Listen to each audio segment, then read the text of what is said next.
Yeah, exactly. Because I mean, when like you or like our, the listeners like think about that, it's like the people that we're most like magnetized and attracted to are the ones who are sharing like their authentic experience. Namaste. You're listening to the Savannah Podcast. Join us on an exploration of Eastern spirituality, yoga philosophy, and conscious living for the new age. This podcast is a production of SavannahSpirit.com, the best place to shop for unique clothing, spiritual handcrafted jewelry, healing gemstones, and fair trade gifts from the Far East. Now, here's your host, Brett Larkin. Hello, Savannah family. Welcome back to the show. Today, we are talking about healing ourselves by uncovering our root story. We're going to discover that root story that's maybe keeping you trapped and blocking clarity towards your calling. This podcast is sort of like a mini breakthrough session with our guest today, Danielle LaRocque. She has been called a visionary empath and a small but mighty powerhouse. She's a breakthrough practitioner, which means that she empowers purpose-driven people to heal themselves from disease and misalignment through actualizing their calling to heal the world. She is going to be teaching us today how we can find what she calls our core beliefs by sort of studying our thought patterns. And these can be powerful catalysts for our own transformation. Danielle's also going to share with us tons of practical examples of how she and her clients have either released or reframed their root stories so that we can do the same. Before we dive in, I just want to thank you for being here, for listening, for your feedback, and remind you of the two top ways that you can support the show. The first being by leaving a review here on iTunes. That means so much and helps get the show in front of more people looking to transform their life through yoga and meditation. And the second way is to make a purchase at SavannahSpirit.com. The product that I'm featuring or highlighting today is Savannah Spirit's prayer wheels. The concept of a prayer wheel was inspired by the method of Buddha's teaching, turning the wheel of Dharma. Dharma in Buddhism means law and order, and you can think of this as sort of the laws of the universe. So prayer wheels have been found throughout Tibetan culture. It's believed that as the wheel is spun, the practitioner is gaining wisdom and destroying negative karma, thereby progressing along their spiritual path. I encourage you to explore these gorgeous prayer wheels at SavannahSpirit.com. And remember, for the prayer wheel or anything that calls to you, you can use that code podcast30 for 30% off your first order. All right, now let's dive in to today's episode with Danielle. Danielle, welcome to the show and thanks so much for being here. In a nutshell, can you explain for listeners what it means to heal yourself? Because when I think of that phrase, heal yourself, I think of it in the context of someone who's maybe been through a trauma. But I think the way you think about it is that we all need to do this work. We all need to heal on some level. Is that true? My definition of healing is the realization that we're already whole. I haven't met a person yet, maybe I haven't met enough gurus on the planet, but I haven't met a person yet who isn't struggling with something on some level inside of themselves or in their life in some way. So healing is really just bringing us into a more integrated state within ourselves. So even those of us who are doing well at work and maybe think we're following our calling, we potentially have some healing to do. You know, it's interesting because sometimes I've even used the phrase like healing fully. And what I've realized over time is that I don't believe that any of us ever fully heals. I don't think that we ever come into like complete perfect alignment. I think that whenever that happens, that's when we pass over to the other realm. While we're on this planet, we're always balancing. We're always healing in the sense of it's a continuous iterative process. It's not something that ever completes itself. So this is an ongoing process. So tell me and the listeners, how is it that you work with people on a one-on-one basis? Yeah, so I work with people primarily through what I am trained in breakthrough work. I ended up doing training around this to actually heal myself. I was experiencing like a lifelong disease that I was diagnosed with when I was 11 that was put into remission by some really like heavy medication. But about mid-20s, my dad died. A lot of pretty intense stuff was happening in my life, and all of my symptoms came back and nothing was working. So I ended up traveling, going to different trainings, learning as much as I could. And so I went to a certain type of training around breakthrough work specifically. So that's how I start the process with my clients, is through a breakthrough immersion. And the aim of that is to basically uncover this deeper, like greater root story that's keeping them stuck in like some sort of misalignment or self-doubt or feeling less than, or for some people, it actually is manifesting as a physical disease. So that's the first aspect of my work, is really getting to the root of it. Because just like when you're out gardening or, doing some yard work and you got some weeds, if you just clip off the top of the weed, it's going to grow back. But when you pull something up by the root, when you address it kind of at this deeper level, then it not only is addressing one issue or one challenge, it ends up addressing all of the things that it's connected to. And so we're able— It has a ripple effect through the whole garden, it sounds like. It does. Yeah, exactly. So it ends up, you're able to see like a large amount of change in a short amount of time. I know. And I love this phrase you're using, breakthrough work, because I'm just thinking, I'm like, who would not want to do that? It sounds like such a great phrase. So dig into that a little deeper. Tell us, what does this breakthrough work look like when you're working with someone one-on-one? And how does someone, like even people listening, for example, how do they figure out what that root cause, that root issue that they should be focusing on is? Yeah. So the breakthrough work, like we kind of start out by just talking about what are the problems that are coming up already? Like people typically come to breakthrough work because they want to create, like they have some sort of desire and they also have some sort of problem.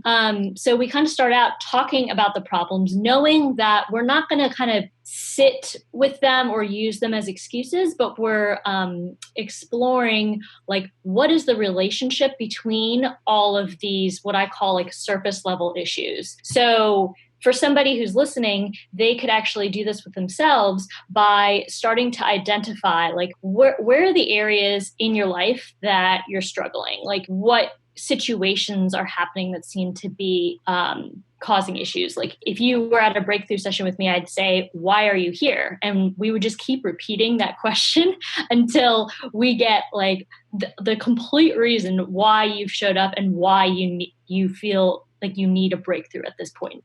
Danielle, can you give us an example of what some of those surface level issues are? Is that things like maybe you're unhappy with your job or fighting with your partner or spouse, that kind of thing? Yeah, absolutely. These are the types of problems that you kind of see yourself like you're talking to your friend about them over and over again. So yeah, I see it a lot with people in their work. So like saying like, this is happening with my boss, or I just really don't like this job, but I don't know how to change it. Or a problem might be, I really want to like work with clients or work with people in some way that helps them heal, but I don't know how to do that. I like how you described it as it's the sort of nonstop verbal stuff that you're like saying to other people when you're complaining, basically. It's like what you're complaining about on a regular basis. Yeah, that's such a great way to say that. And I think I'm actually going to totally steal that from you as just a way to kind of simplify it. It's like, what are the things that you're complaining about? And so instead of feeling bad when you're complaining, you can just notice like, oh, I'm complaining. And so obviously this thing is like, it's coming up for a reason. And so a client, I can imagine, or even think of myself, and, we're always in yoga working on trying to find that positive mindset and elevate our state of consciousness. But there's a variety of things, right, that come up that I have that sort of mental dialogue, whether I'm saying it to a friend or just internally, of things that I wish were different, things that I wish would change, but they often seem completely unrelated, right? Like one might be about, my home and how the space in my home is kept, and something else might be, completely unrelated, like having to do with my work. So how does someone sort of cobble together observing these surface issues in order to dig deeper and find what you're calling like this root issue? Yeah. So the thing I love to do is find patterns. I don't know what it is about that, but I like doing this with myself, and I like doing it with other people. So if you want to do this with yourself, you can basically even just take out a sheet of paper and kind of start to put out like those surface level issues, those things you're complaining about on the top, and then start to see like what are like the related common themes between, or among all of those things. And then from there, you can start to work your way down into what is like the underlying like core belief that I have that's like perpetuating all of this. Okay, this is really interesting. So can you give us an example of what some of those core themes and then a core belief might be? Maybe like an anonymized example from someone you've worked with, just to make it more concrete for me and the listeners. I do this with myself actually on a regular basis. I am like an avid journaler, and if something's coming up for me, I'll take out my journal and I'll like work through this with myself. I have kind of like a funny example that maybe people can relate to. My partner, his name's Jonathan. He's a really wonderful guy, and he had put some gloves that he was wearing while he was working on his truck. They were soaked in gasoline, but he put them in the washer machine with all of our clothes, including my clothes, and washed them. So then everything smelled like gasoline. So now this might be something that somebody would kind of get annoyed about, and that would be totally valid. But what I was noticing with myself is that I was kind of getting inordinately like charged about it. Like it was causing me a lot of strife. And so I really just sat down with it one day and was like, what is going on here with this particular thing? And then I kind of, I think I took out a couple other issues that I was maybe having with him, or even with other people that I'm kind of related to, and found out that kind of like the theme in it was that like I felt like, oh, like I feel like I have to do everything, or like I feel like I'm being taken advantage of, or something along those lines. And like underlying that for me is like, well, what is the belief that's causing me to believe that I need to do everything? And for me, it was a lot around feeling like if I wasn't doing something, then like I wasn't going to get somewhere. It's like I just wanted to get to kind of this other place. So like I think a lot of the core beliefs end up being related in some way to like, I'm not good enough, something's wrong with me, I'm broken. They're usually like these short phrases that when you feel like you're just going about your everyday, like you might not like have that thought going on in your head all the time, but it's when you get down to it, like feeling like you're not enough, you're broken, or there's something wrong with you, like is going to perpetuate decisions and actions that are going to create a certain result in your life. I love that you shared that personal story. Thank you for opening up and sharing that. I could relate to a lot of what you were saying, and I bet some of the listeners could as well. Just hearing you, I was thinking this core belief I feel I have that I was working on journaling the other day was just this sense of like, I'm unlucky, right? Like it's sort of like this glass half empty, or like the pie isn't big enough for everyone to have a slice mentality. And I can definitely see that when I do my journaling work as this core belief that isn't serving me, but shows up and is probably fueling a lot of that dialogue of complaint that we talked about before. So when someone is able to hone in or get a glimmer of that kind of thought, whether it's like that I'm unlucky, or what yours was, I'm the one who always has to do everything, what's the next step from there? Yeah. So that first step that I kind of talked about, like in my overarching process, I call it feel, heal, real. So that's like I don't really like to use steps because they seem so like simple, and it's not always easy to just like feel.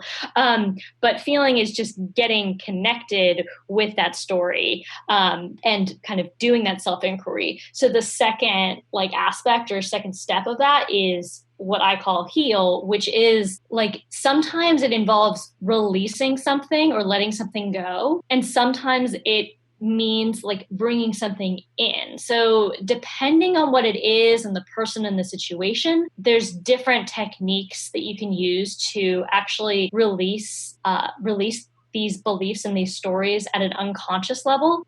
Also be able to integrate or bring in kind of like a new story, like plant, like if you're pulling a weed out, so instead of just like leaving a hole in the ground, like you're planting a new seed there. Right. It's like we pull the weed up, let's plant a flower in its place. So we're talking now about this healing step. I'm curious, can you give us some examples of what the release would look like and what the letting something in would look like? So for example, with release, I'm thinking maybe it's the emotion bubbles up, or maybe, you have like a long cry. I'm sure you could give us more sophisticated examples, but that's kind of what I'm picturing. And then for the inviting in example, how does someone do that? Is that where it's like working with affirmations or a personal mantra is sort of the next step? Can you walk us through those two scenarios? Yeah. And both of those examples that you just gave are examples. Like we all are releasing and integrating on a daily basis. That's what we do. So there's a few like different techniques that I use depending on what the challenge is. Like if the story seems like it has a lot of emotional charge to it, then I typically use a certain type of technique called mental and emotional release technique, which is basically a visualization technique that gets into your unconscious to release that emotion from kind of where it started from. Sometimes like our challenges feel like they're more like the mental level, like there's not necessarily a lot of like emotional charge around them, but the challenge is more in like the mind thought realm. And for this, that's where maybe like affirmations or reframing or approaching things differently with the story can be helpful. And then like on a spiritual or like energetic level, sometimes like there just needs to be some healing or some aspect of that. And so that's where there's things like energy work or like emotional freedom technique can work with emotions. It can also work with energy. So kind of basically what I kind of look at it as is like there's an integrative approach to healing, working on like the spiritual, mental, emotional, and then like physical aspects of yourself and your story. I'm curious from your perspective, do you think in order to heal, a conversation sometimes needs to happen with a family member or even a friend sort of to resolve? Because I think a lot of maybe these core beliefs get set in our childhood, right? Or do you think someone can do this healing work completely on their own without having a conversation like that? My personal belief around our stories is that we are the ones who create them. So like I'm the one who creates my story. I may have learned it from my parents or from other people around me or from my experiences, but I'm ultimately the one who has created that. So I can uncreate that. I don't need somebody else in order to do that. And at the same time, sometimes it is really cathartic and healing for not only you, but for the relationship and for the other person to have that conversation. So I feel like that's pretty situation dependent. But ultimately, like my answer to that would be like, it's not necessary to have that conversation or to go address that person. There are things that you can do with yourself to be able to release that old story and integrate a new one.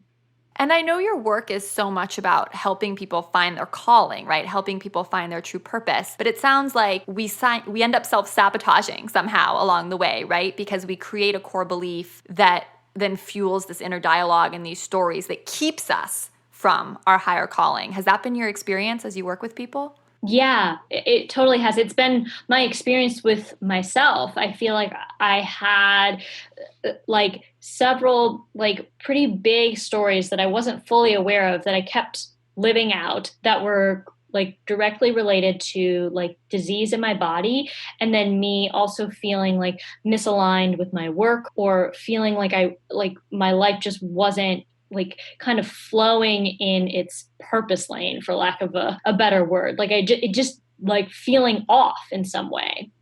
Yeah, and I love that phrase you just used, misaligned in your work, because I think that's something a lot of people at some point, I know I have felt like you don't feel like you're living out your true calling. And there's this idea in society right now that, well, work is just for making money, right? And if you just make money from your work, you that's fine, and you can pursue your passion. In fact, you have more complete freedom to pursue your passions in an unrestricted way outside of your maybe 9 to 5, right? Because you don't need to make money from your art or your passion. So it has complete freedom. And that's something that's one approach, right? And then I think there's this other approach where it's like, no, living your life work is the goal.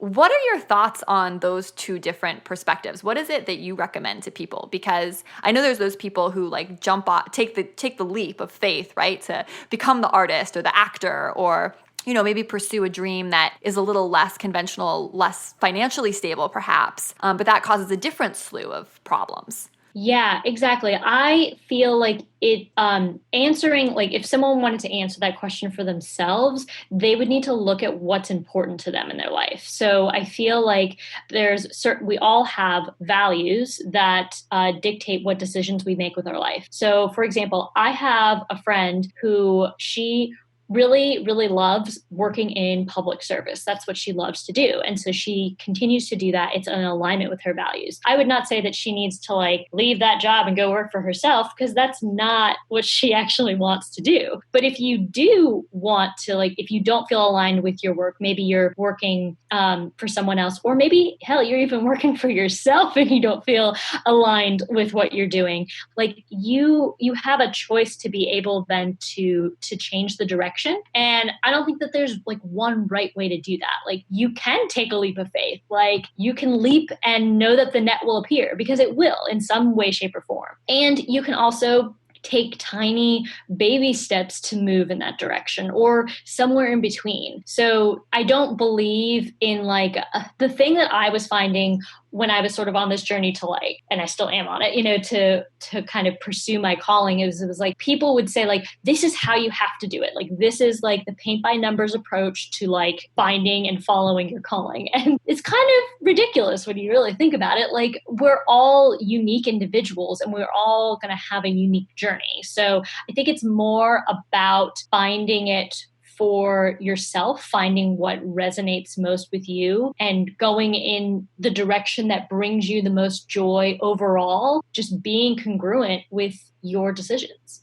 I think that's great to share, and I completely agree. I think it's so personal whether you want to take that like leap into a new career or make that transition super slowly. I know I opted for the super, super slow sort of safe route, and that's what felt comfortable and authentic to me at the time. And who knows, maybe I would have gotten where I wanted to be faster if I had done the leap. But I think I agree with you. I think people really need to soul search and just do what feels right for them. Like there's no right way, paint by numbers way, as you say, to make a career change or pursue a big change like that. I know that you've written here that in discovering the root story that keeps us trapped, that root story is also blocking the clarity towards our calling. So if someone's listening and they're like, I don't know what my calling is, right? Like I know I'm unhappy. Maybe I've uncovered some of these core beliefs or something like that, but I'm not really sure how that translates into what I should be doing. Is there a correlation between that core belief and then maybe what someone's life purpose is or the work they should be pursuing?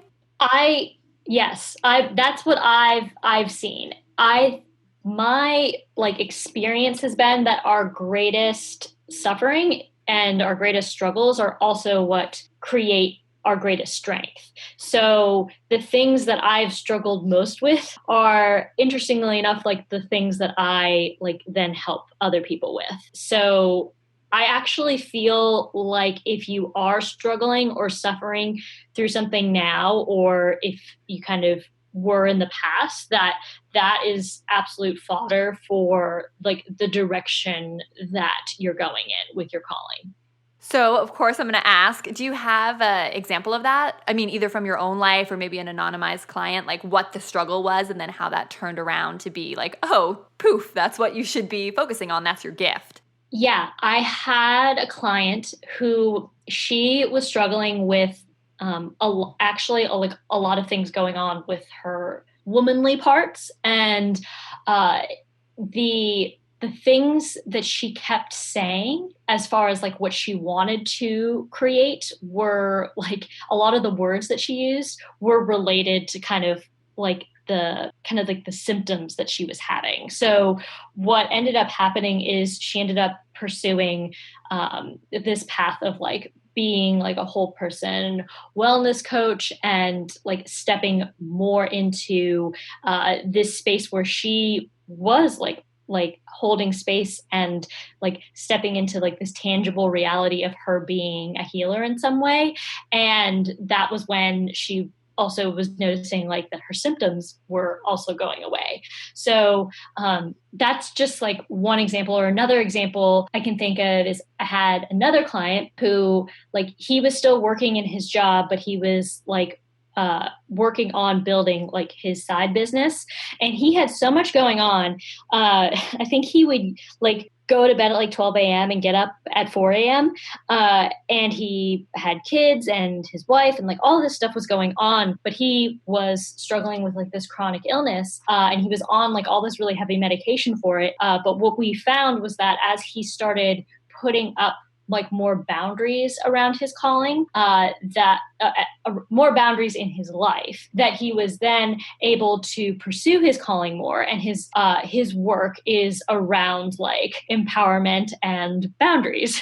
So just interesting how like the things that they were suffering from the most were also then the things that they transmuted and were able to serve others because they had a direct experience with it.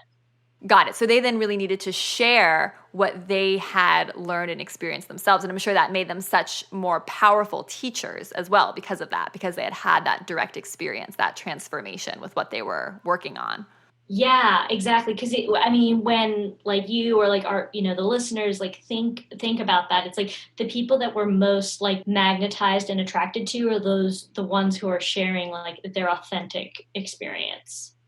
Totally. That's so beautiful. So we are going to chat with you again, everyone. Danielle is going to come back. So make sure to tune into Thursday's episode. She's going to take this to the next level with us. What we do once we've connected with our authentic vision. So when we connect to something that calls to us, how do we then create a sacred offering from that? If you're someone who's maybe wanting to make a big change in your life. How can you best serve the world in your unique way and then actually create what Danielle calls an impact plan, basically an action plan to get you moving in the direction of your calling? That's what we're going to talk about on Thursday's episode. So you definitely don't want to miss out. Tune in on Thursday. And I just want to take a moment now to thank you for listening to this week's episode. Thanks for your encouragement, for your feedback. And you all know that nothing means more to me than your reviews here on iTunes, even if iTunes isn't normally how you listen to the show. My goal is to make this podcast everything you want it to be. I hope you have a beautiful day. I hope you think of some of the things that Danielle and I have talked about. Maybe see if you can catch some of those mental patterns and dig in, maybe do some journaling, try to find some of those core beliefs as well that she and I talked about on today's episode. So you'll be all ready for